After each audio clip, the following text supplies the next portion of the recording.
Brian, stop the tape. Okay, Mike. Oh, wait. Rewind that scene, please. Rewind that scene.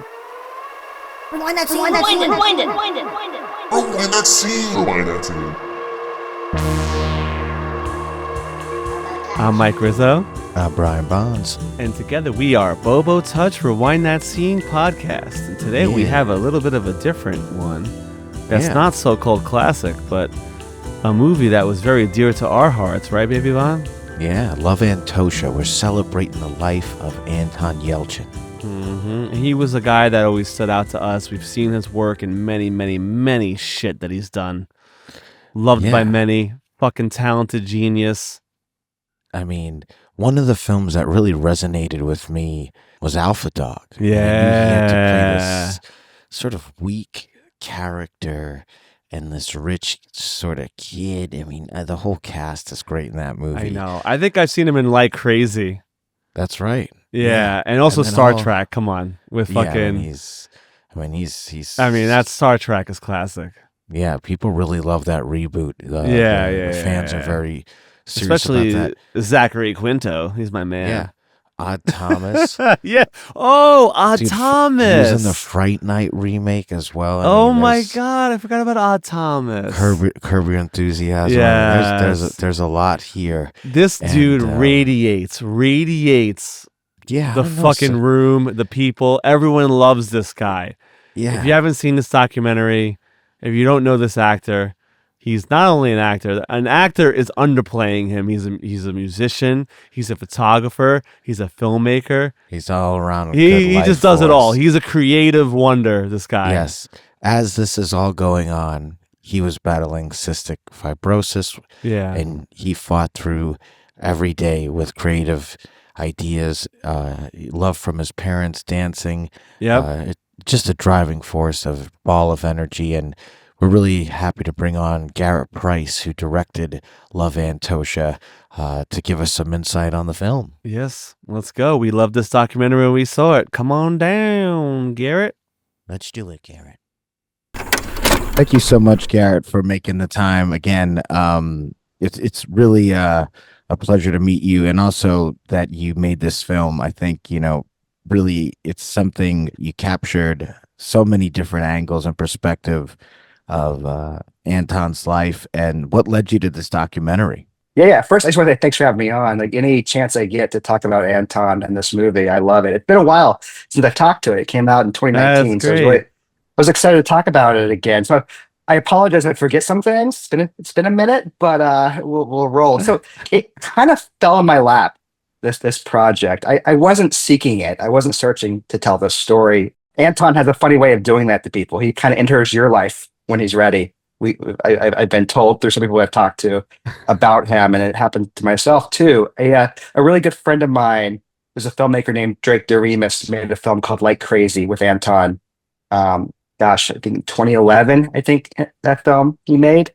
Nice. And Anton's parents had reached out to Drake originally, saying if he'd be interested in him making this film, this documentary. And to Drake's credit, he was like, I'm way too close to Anton. I could not do this objectively, and that's the way Anton would want his story to be told, from an outsider looking in. But he's like, I have a really good friend. I'm an editor by trade who I've cut a bunch of Drake's movies, so I have a really good friend who's cut some docs, and I think this is the perfect project if he's interested in directing. Let me introduce you to him, and maybe I will produce this, and we'll kind of do a little role reversal this time. And I was a little hesitant. I'm a scripted editor. I was working on a TV show called Nashville at the time. I was kind of happy in my broadcast drama world. So I didn't know if I wanted to step away from that to do a documentary. And I also was a little nervous about, like, is there enough story to tell? I didn't know Anton when he was living. I met him a couple of times through Drake, but I didn't know him personally. And, I didn't want to do like a cradle to grave documentary. It needed to be something special. I met Anton's parents. And from that first meeting, I fell in love with the story, and I was like, oh, there's a story here.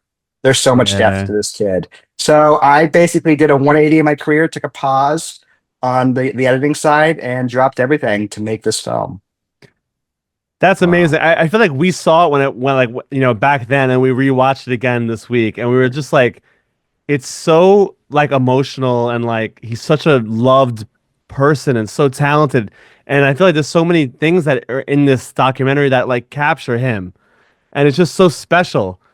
So it's like a really special piece to be a part of. And like I don't know, it's like how was it like? How did you even approach? I know you're more of an editor, but like how did you like just like going through all his old home movies and like that's like alone like kind of amazing just to even do that. I always knew it was Anton's story to tell, not mine. Yeah, I was just a yeah, conduit to his story. So I wanted to be from his POV as much as possible. So I knew I just started with every audio interview, every journal entry, and I kind of just laid out a structure. And I knew pretty early on that this is basically a coming of age movie, like all my docs. Now that I've this kind of jump started an unexpected doc career, but they all kind of follow a narrative themes because I think docs should feel like narrative movies. And so I would call Love Antosha my coming of age movie because Anton came of age making movies. He experienced his first kiss, in a role. He experienced getting drunk for the first time for a role. And I knew I wanted all these experiences to tell like this linear story of, from the beginning to the end. And so I knew that was kind of the structure of the film. And then just, it was kind of like there were surprises around every corner as I started talking to more and more people that worked with them. And nobody turned down interviews. In fact, I had the people I had to cut out of the movie you'd be surprised about because I had major people. Yeah. Yeah. So I joked around. I'm probably the first person to ever cut Susan Sarandon and Glenn Close out of a movie just because I couldn't fit everybody in the film because everybody just loved talking about him, and I really followed this like path of, not introducing talking heads until they met Anton in his life. It was really from his his journey. So I kind of knew that was the pathway, and we just did a ton of interviews, and I just hearing these stories and these experiences with Anton. I joke if you knew him for 5 minutes or 5 years, he left this lasting impact on you. And then just again digging in through his archives, and and then I knew also at its heart it's a mother and son story. So I had that whole kind of through line in that thread. So I had all these different kind of branches to kind of weave together to tell this story, and that was kind of the approach. And it happened rather quickly. I think from beginning to end, we made the film about 7 months. 8 months. Oh my God. Which in documentaries world is fast. That is fast. Yeah. Documentaries last for years usually, right? Yeah. So it was. Oh my God.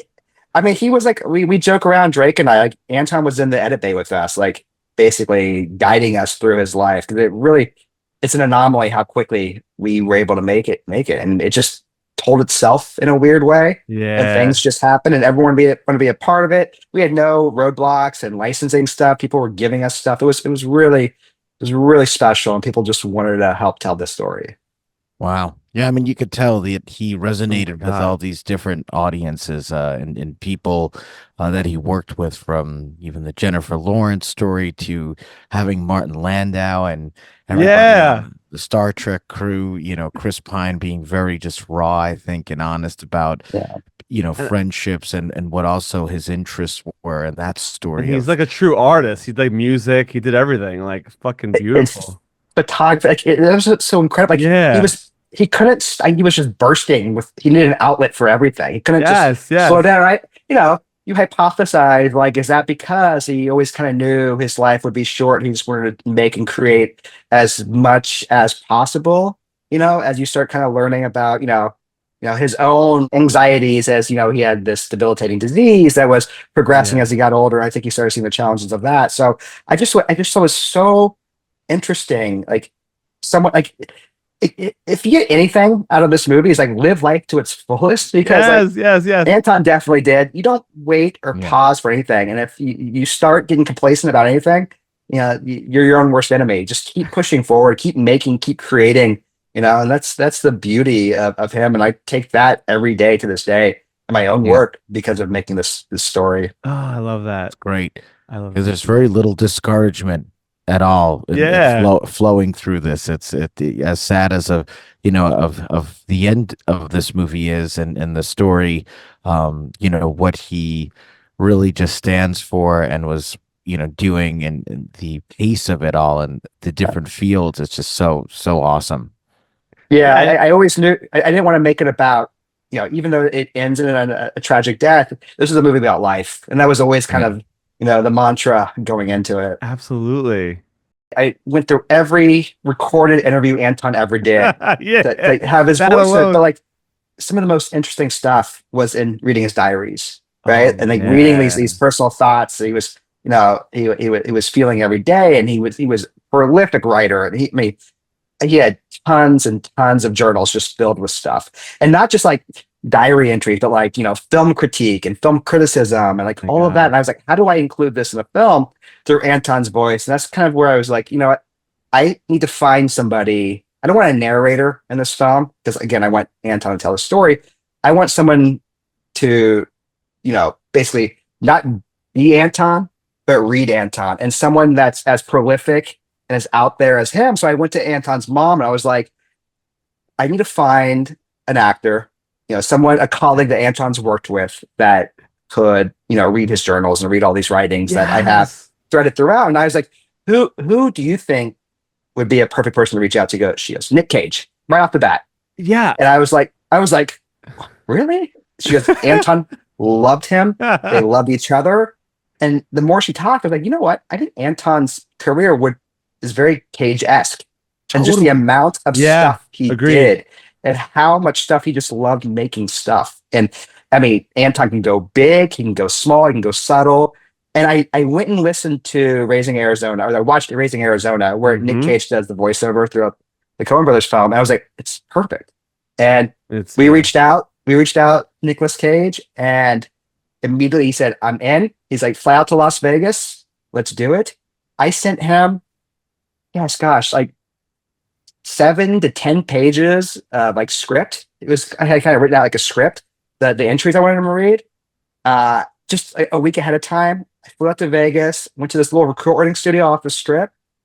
Nick comes in, he had everything memorized. Oh, whoa! How incredible is that? That's so good. I'm sitting there in the recording booth of the recording studio. He's in the the booth and mic, and he starts getting very emotional and starts crying as he's reading this stuff. I think you can almost hear it come across in some of the entries, and it was just a really profound moment, I think, for all of us. And he meant a lot to Nick, just like everybody else he meant to in that film. And that as an editing thing, or just as a storyteller, kind of having that discovery and like kind of finding that device, I guess, to help keep Anton's voice throughout the film was probably one of my greater achievements, I think, in making this. It kind of took it away from being just like an archival talking head documentary and kind of brought this other element to it, another layer to it. Super I agree. Collaborative. And it just feels so like organic, and like everybody wanted to like be a part of this thing and be genuine, and like,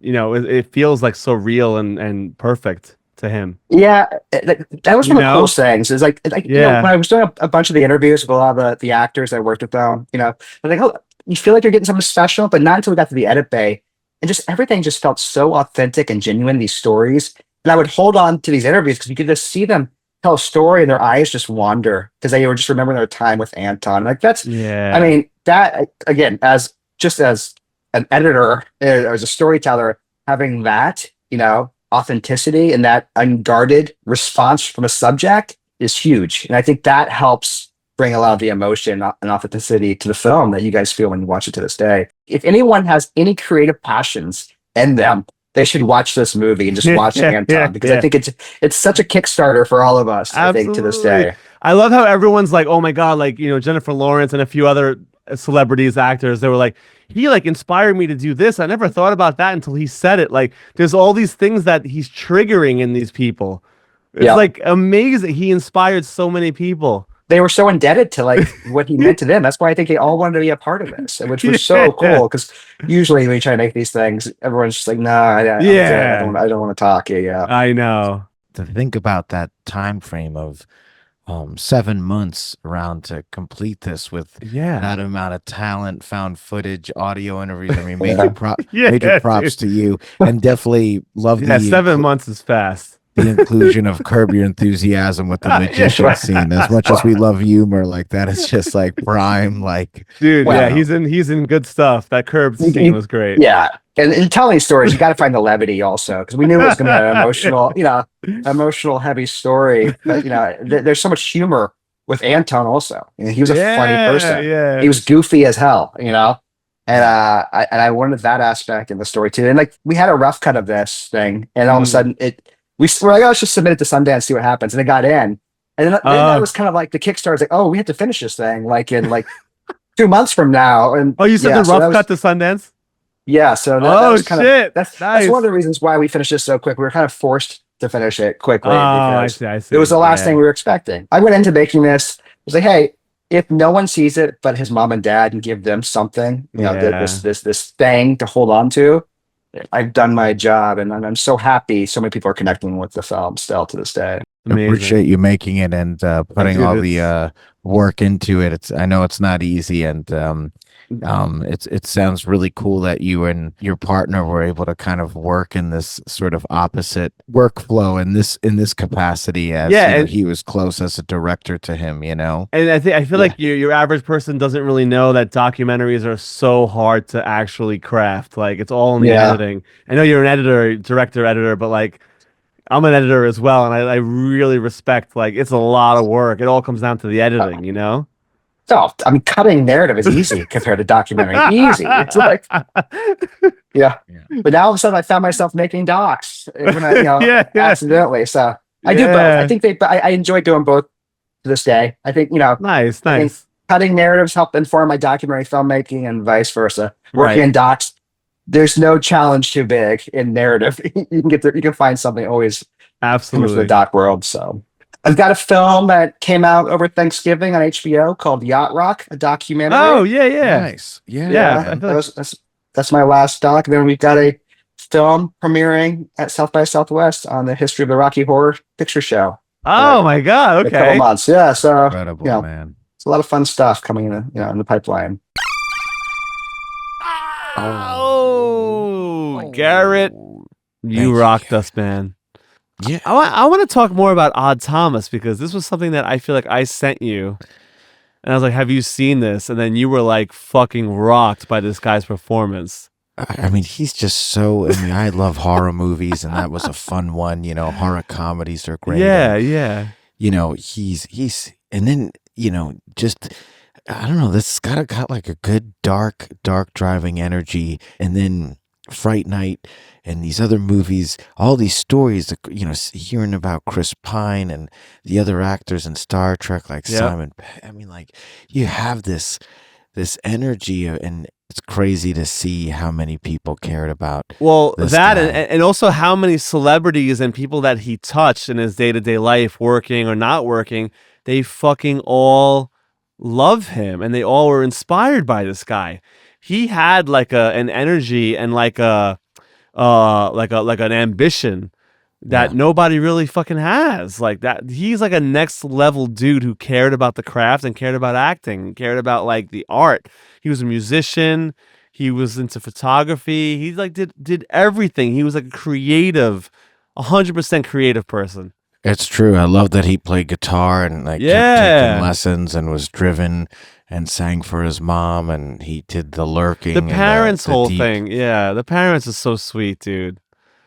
Yeah. Like coming from here from like Russia and like the hard immigrant family, like he had that hustle, right? Like yeah, he really did it. And they supported him every bit of the way, which was so cool. And I love the relationship that he would sign off these letters, and write to her and keep her updated. And, it also so sweet. Is a good message on, it's good to take a break sometimes. It's good to take a, just slow pace on things, because as prolific as he is, it's so, seemed like things were catching up with him in life. And it's really nice that he was motivated to put as many credits and pieces of work out there and leave the impression he did, like you said, on everybody, and fuck Jeep Cherokee, Yeah. Jeep Cherokee can go fuck itself.